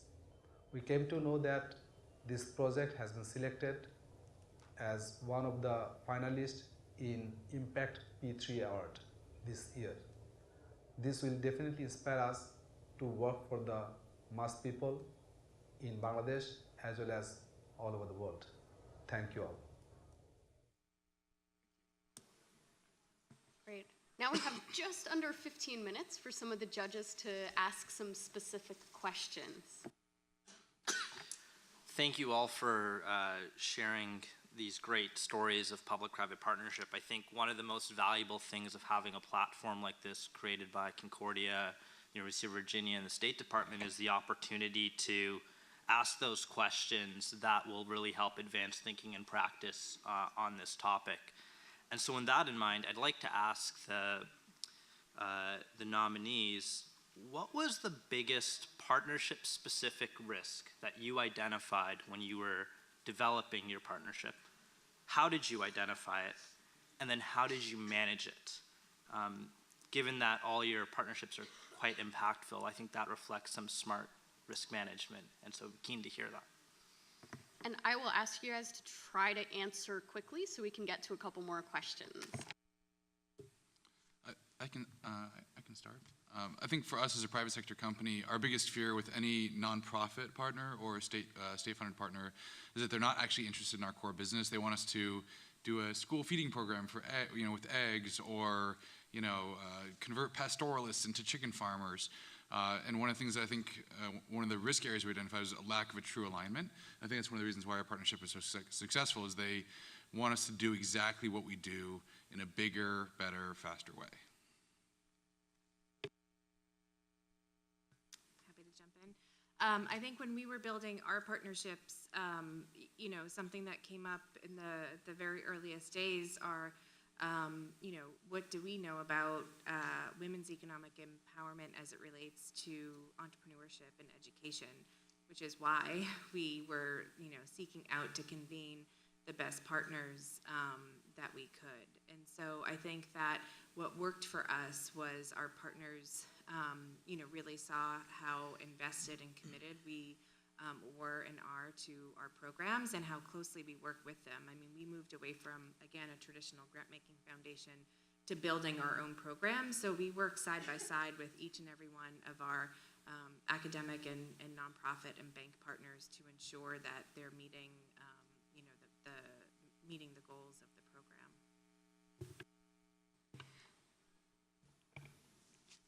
For us, building that initial circle of the virtuous cycle of selling latrines was absolutely critical, that the reputation of the effort was strong. So you bring in businesses, you're creating trust.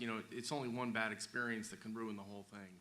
So we were very conscious of that and devoted a lot of time and effort to bringing people along, setting expectations, and getting that initial formula right. There's a secondary risk which involves the uptake of latrines and whether or not they remain sanitary after installed.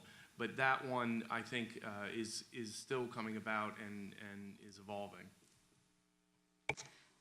So I think the risk for Cargill and also for CARE is, I guess, we aim to address some pretty serious challenges in these communities, poverty, food insecurity, lack of education, cultural barriers that were impacting the role that women can play in the community and in their businesses.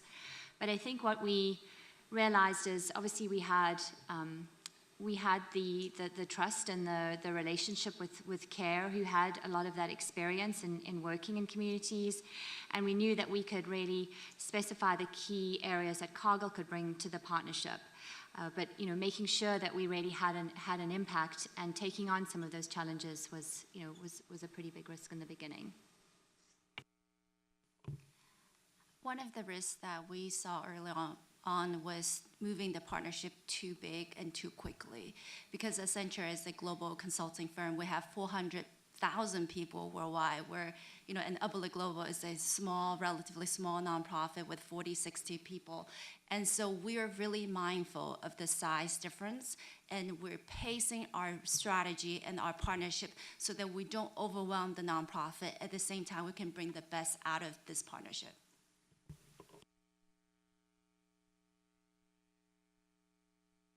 We are. Thank you. First of all, it's a real privilege to hear you. I'm just astonished at your personal commitment, so thank you. My question is for the companies, but specifically, I guess, for Goldman Sachs. You you started out of the foundation, and my question is, how does the rest of the business view what you're doing, and what have you had to do? For example, are they looking at this loan portfolio in comparison to your other loans, and is the return on that investment as impressive from the business perspective? And what have you, coming from a foundation perspective or Accenture from a nonprofit consulting perspective, what have you had to convince your colleagues of to make this go?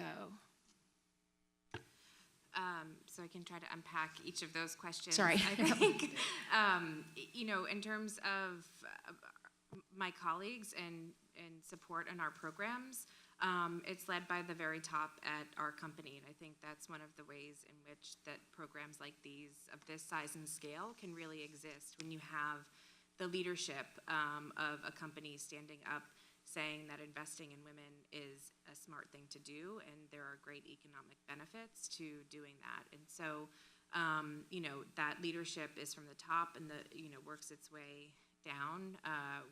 Our leadership's invested in even spending time in meeting the entrepreneurs who go through our program and traveling, to Brazil and India and China and all of the places where they're traveling to see clients. They're also meeting the graduates of our program and spending time with them to learn about, the challenges and opportunities that they face as entrepreneurs.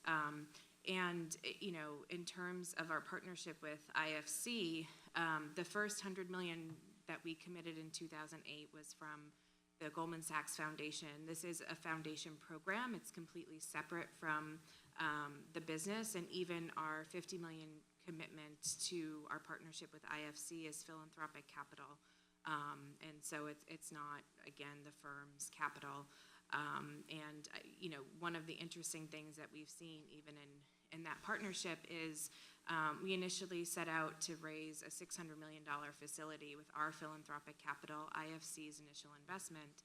And what we've been really pleased to see is that there's a huge demand for these kinds of facilities. Ours is very unique in that it's the first ever exclusively for women SMEs, which was our goal, to get more capital into the hands of women entrepreneurs. And we're seeing in sort of the early results that people think that there's risk in terms of lending to women. Women repay loans at higher rates than men do. So it's been an extremely positive experience for us, and we've been really pleased to see the public and private investments that have come into the facility.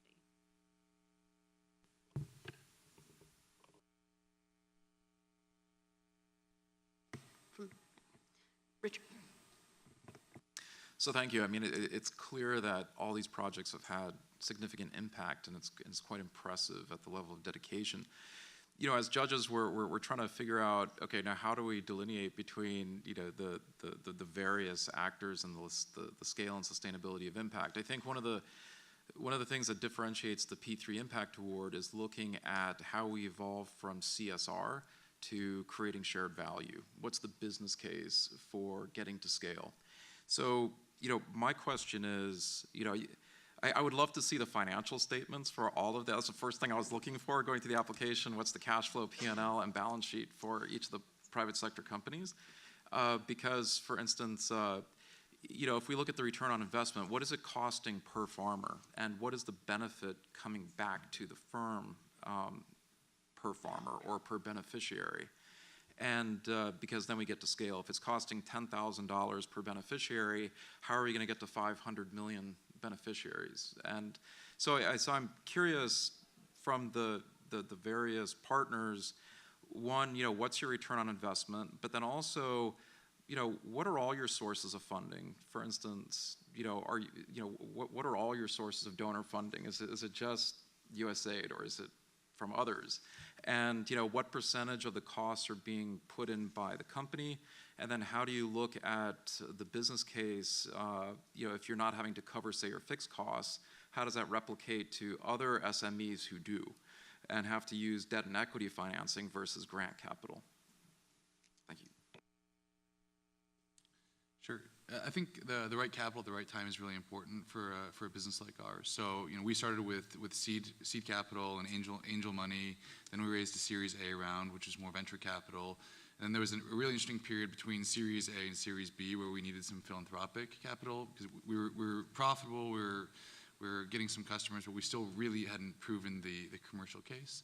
So that's when groups like USAID, the Gates Foundation came in, put a little bit more support behind us, allowed us to get into the multi-million-dollar revenue range, and then at that point we were attractive for commercial capital.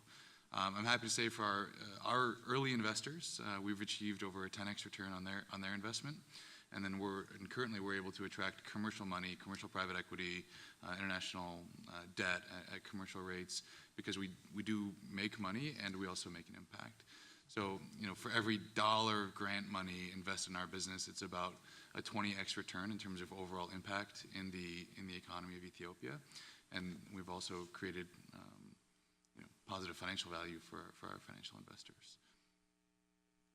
And then I would just add, Partnering for Innovation was developed as a learning mechanism, and we saw, the role that we were playing as bridging that gap. So in other words, if you need that little boost that you're not able to find through conventional funding, or you need more money to kind of lower your overall interest rates,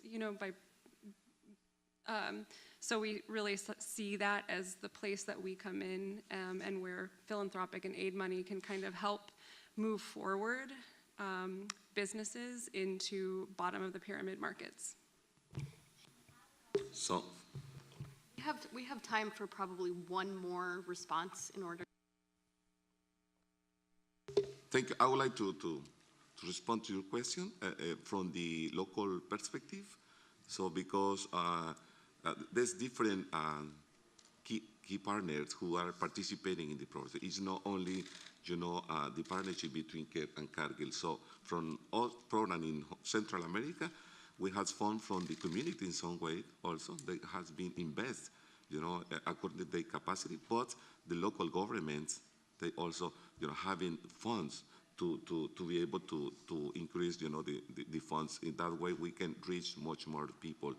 So, and there is some local private sector who've been engaged to the initiative, because we're working, like we say, in the community, but at the same time in the schools, and so bring the education minister to the site, so they decide to invest. So what I'm trying to say here is like, besides, the relationship between CARE and Cargill, there is a lot of local partners who been engaged in the initiatives and, put some fund as well. Great, thank you. Well, I wanted to thank you all for joining us today and thank all of the finalists for the P3 Award and also the judges for some really good questions that I think can help everyone as they think through building future partnerships as well.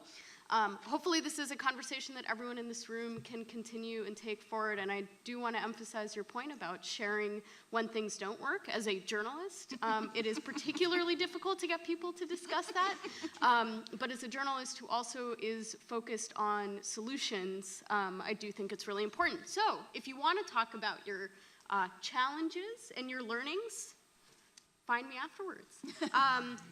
I did want to remind you just before we wrap up that now that we've heard from all of our finalists, it's your chance to vote for our Audience Choice winner. There are some instructions up here, but just quickly, if you take out your phone, you pull up that Concordia app, in the upper left corner, you're going to see that little logo that looks like 3 horizontal lines stacked on top of each other. If you click on that, it's going to drop down a menu, and you're going to see P3 Impact Award, and then you can make your choice. The winner of the Audience Choice Award will be announced on the plenary stage today at 4:45. So thank you all again very much. Sorry, one quick addition to that. Voting for the P3 or for the Audience Choice Award will close at noon, so be sure to get in your votes. And the award is now being announced at 4:10, so make sure that that's on your schedules. Thanks.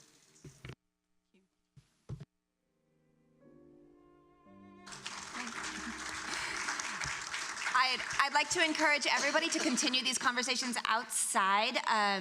I know that our award finalists are invited to a meet and greet, but that should be open to everybody here. And then finally, there is a day of engagement happening directly outside these doors where you have an opportunity to create emergency response kits for the Hurricane Harvey and Irma responses. So please do partake.